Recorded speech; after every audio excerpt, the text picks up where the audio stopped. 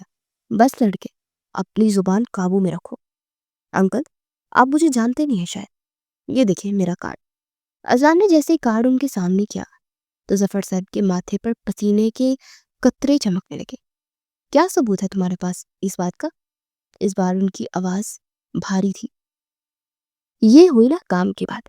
اذان نے جبرائیل سکندر کو البم اور باقی چیزیں دی۔ جیسے جیسے وہ دیکھتے گئے ان کے چہرے پر غموں اور غصے کی لکیریں نمودار اور گہری ہوتی جا رہی تھی۔ وہ سب تصاویر اور دستاویزات جبرائیل سکندر نے ظفر صاحب کے سامنے پھینک دی۔ ذلیل انسان، دسنے کے لیے اس بار ہماری ہی فیملی مل گئی تھی، تمہیں ذرا شرم نہ آئی؟ ایسا کہتے ہوئے انہوں نے ظفر صاحب کا گریبان پکڑ لیا۔ چھوڑیے بھائی صاحب، یہ کیا کر رہے ہیں آپ؟ شبانہ بیگم نے اپنے شوہر کا گریبان چھوڑایا۔ مامو جان ریلیکس، ان سے پولیس نپٹ لے گی۔ احسان نے بیٹھے بیٹھے اہلکاروں کو کال کر کے بلا لیا تھا۔ جبرائیل احمد، پلیز رکو، خدا کے لیے۔ ظفر صاحب اب وہ منتیں کرنے لگے تھے۔ لے جائیں انہیں انسپیکٹر صاحب، اور اچھی طرح میزبانی کیجیے تاکہ پھر ان کی ضرورت نہ پڑے کسی کے معصوم بچوں کے ساتھ کھیلنے کی۔ اذان کی بات پر پولیس کا عملہ انہیں اور ان کے بیٹے کو لے گیا۔ شبانہ بیگم بھی اپنے رشتہ داروں کے ساتھ جا چکی تھی۔ سب لوگ کانوں کو ہاتھ لگا رہے تھے۔ توبہ، کیا زمانہ آ گیا، کیسے کیسے لوگ ہیں دنیا میں۔ مجھے بھی اجازت ہے۔ مفتی صاحب کی بات پر جبرائیل سکندر نے حماد کی طرف دیکھا جن کے کندھے جھکے ہوئے تھے۔ نہیں مفتی صاحب، پلیز بیٹھیے، نکاح تو ہونا ہے ابھی۔ تحریم جبرائیل سکندر اور مفتی صاحب کے پاس آ کر بولی تھی۔ سب نے حیرت سے ان کی جانب دیکھا۔ وہ چلتی ہوئی حماد سکندر کے پاس رکی۔ میرے دل کی ہمیشہ سے خواہش تھی کہ سب کا یا ملاحم سے ایک بچی میری بہو بنے۔ اذان آپ ہی کا اپنا گھر کا بچہ ہے، دیکھا بالا ہے، آپ اسے اپنا بیٹا بنا دے اور سبکا کو میری بیٹی بنا دے۔ تحریم کی بات پر سب کے چہرے کے رنگ بدل گئے تھے۔ حماد سکندر نے ان کا ہاتھ تھام کر ہونٹوں سے لگا لیا، جیسا آپ چاہیں۔ سکندر صاحب نے تحریم کے سر پر ہاتھ رکھا، جیتی رہو، تم نے آج ثابت کر دیا کہ بہنیں بھائیوں کا مان ہوتی ہیں، کبھی ان کے کندھے اور سر جھکنے نہیں دیتی۔ بھائی جان، یہ بات کر کے آپ مجھے شرمندہ نہ کریں۔ اذان کی خوشی کا کوئی ٹھکانہ نہ تھا۔ اس کی محبت اسے بن مانگے دعا کی طرح مل رہی تھی۔ اس کے ہونٹوں سے مسکراہٹ جدا ہونے کا نام بھی نہیں لے رہی تھی۔ اچھا تو یہ بات ہے بچوں، کب سے نوٹس کر رہا ہوں۔ ارسلان نے اس کے کندھے پر ہاتھ رکھتے ہوئے کہا، کیا بات ہے؟ اذان نے چھپنتے ہوئے مسکرا کر اسے دکھا۔ اوہو، بلش تو چیک کرے۔ ارسلان نے اس کی جھیپنے پر زوردار ٹیکا لگایا تھا۔ قابل نفرت ہے وہ لوگ جو ہوتے کچھ ہے اور دکھاتے کچھ ہے اور جتاتے کچھ ہے۔ ایسے لوگوں کے لیے آنسو بہانا بے وقوفی ہے۔ سب کا مناہل کو گلے سے لگائے رو رہی تھی اور وہ کب سے اسے سمجھا رہی تھی، میں لوگوں کے لیے آنسو نہیں بہا رہی، اس لیے رو رہی ہوں کہ میرا تماشا بن گیا۔ اب سب لوگ مجھ پر ہنسیں گے۔ کوئی ہنس کر تو دکھا، دانت نہ توڑ دوں گی ان کے۔ شازی نے اندر آتے ہوئے مسکرا کر کہا تھا کہ ساری ینگ پارٹی جو ڈھول کی بجاتی آ رہی تھی ان کے ساتھ ہی اندر آ گئے۔ مناہل نے ابان سے اشاروں میں پوچھا۔ ابان نے کندھے اچکا دیے۔ تمہارا اور اذان کا نکاح ہو رہا ہے، اس نے پیار سے سر پر بوسہ دیتے ہوئے کہا۔